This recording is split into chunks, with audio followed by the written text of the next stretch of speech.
Viewers, joining me now is a very special guest from United States of America, Congressman Shri Thanedar. Mr. Thanedar, thank you so much for finding out time to do this interview. Thank you. Mr. Thanedar, how do you look at Prime Minister Modi's this visit to United States of America? When I say this visit, then this visit is different from his previous visits because usually Prime Minister had traveled to Washington, New York, California maybe. But this is for the first time that he went to Delaware, and for the Quad meeting, and at Delaware only, at a cozy setting, the Quad leaders met. And in fact, there have been big tickets announcement also in the fact sheet which has been released. The Coast Guards will do the joint exercises. There is a lot of focus and emphasis on AI and AI-driven technology to be used in the maritime domain. There is also talks about the capacity building to airlift people, and for that infrastructure needs to be built. So all these have been the big takeaways from the Quad meeting, after which Prime Minister Modi held bilateral talks with President Biden. How do you look at this visit of Prime Minister Modi to US and especially going to Delaware? It is a very successful visit.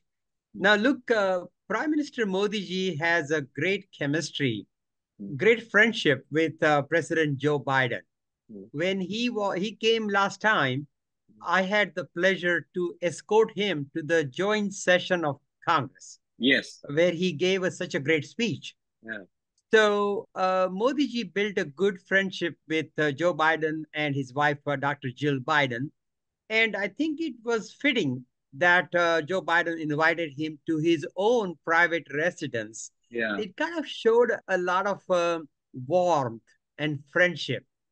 तो उन्होंने उनके घर बुलाया president ने. So that is what it showed, how good a chemistry they have. And this is all because of the charisma of Prime Minister Modi ji. Also, Mr. Thanedar, yesterday, while addressing a press conference, Foreign Secretary, shared this with the Indian media that Prime Minister Modi told this to President Biden कि जब दिल के दरवाजे खुल जाते हैं तो घर के दरवाजे भी खुल जाते हैं. So that level of bonhomie, that level of cozy relationship is between the two leaders. Mr. Thanedar, talking about the deliverables, India and US are cooperating in multiple domains. One important domain is critical and emerging technologies, AI, biotech, life sciences, etc., etc. How do you look at the collaboration of two countries in this domain? And also, in fact, there is also an announcement of India and US setting up combined semiconductor fab in India for the military of United States. How do you look at this announcement? I think the level of relationship, ties between India and United States is now going to a new level. Okay. A lot more collaboration in the military area, a lot more collaboration in science and technology, the chips manufacturing, joint Coast Guard work. So a lot of trust in the two partners, more so than before.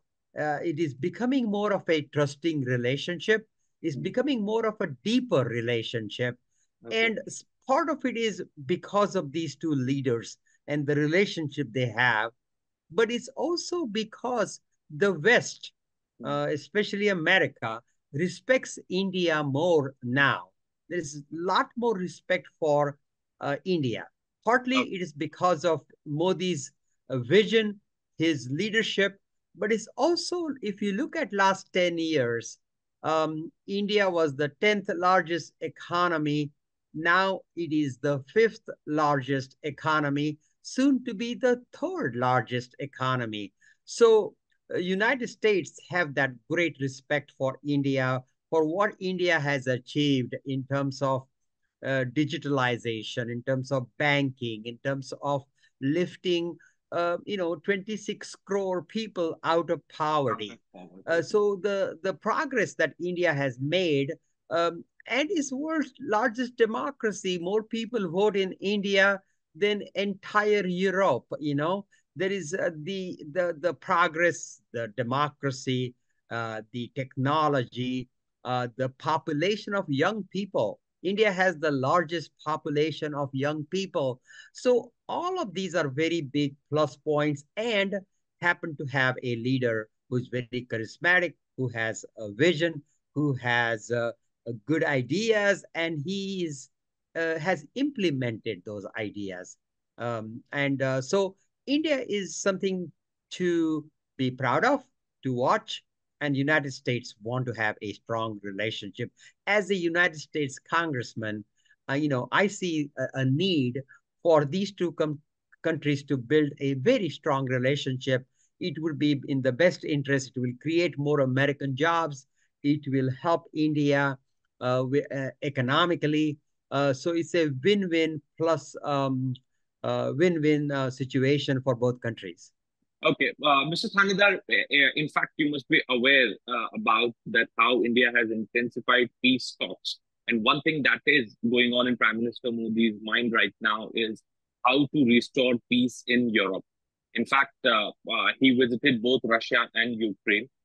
Now he's in United States. Do you look at India as a peacemaker, or perhaps a country which is capable of brokering peace in Europe? What are your hopes from India? Well, look, not only India has economically grown and made a lot of accomplishments, but India also has a spiritual side to it. That spirituality, the being able to live in peace. India is such a diverse country, and yet different people of different religion, different language, different culture, they all live together in a great harmony.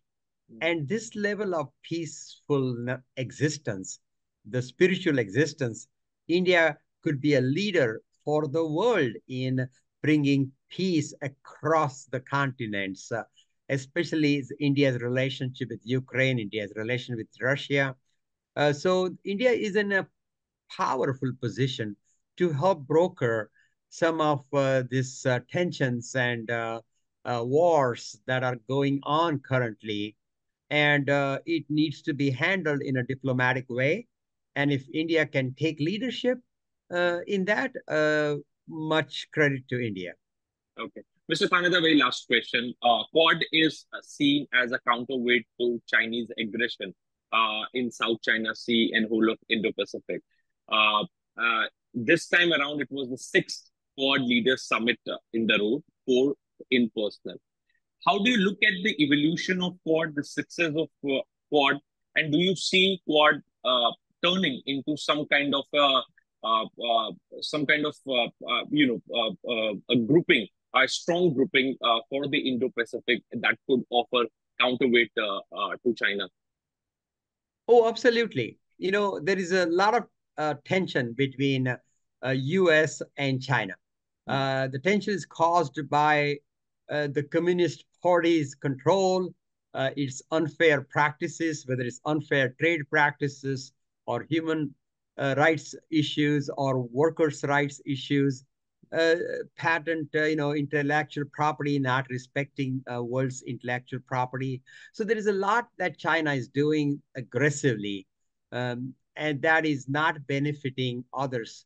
And it is important that China can't run away with that. China has become a threat to Taiwan, and a strong friendship with India will be helpful for the United States to keep China's aggression at bay, to control China's unfair advantage. So it is important that these two countries collaborate military-wise and commerce and technology, so that China doesn't run away with such aggression and such behavior that is detrimental to fairness and world economic success, because China doesn't play by the same rules, and we need to, India and U.S. being two largest democracies need to come together and minimize, neutralize this threat from the Chinese Communist Party. Okay. Thank you, Mr. Thanedar, for speaking to CNN News 18. Thank you so much. Thank you. Thanks for having me.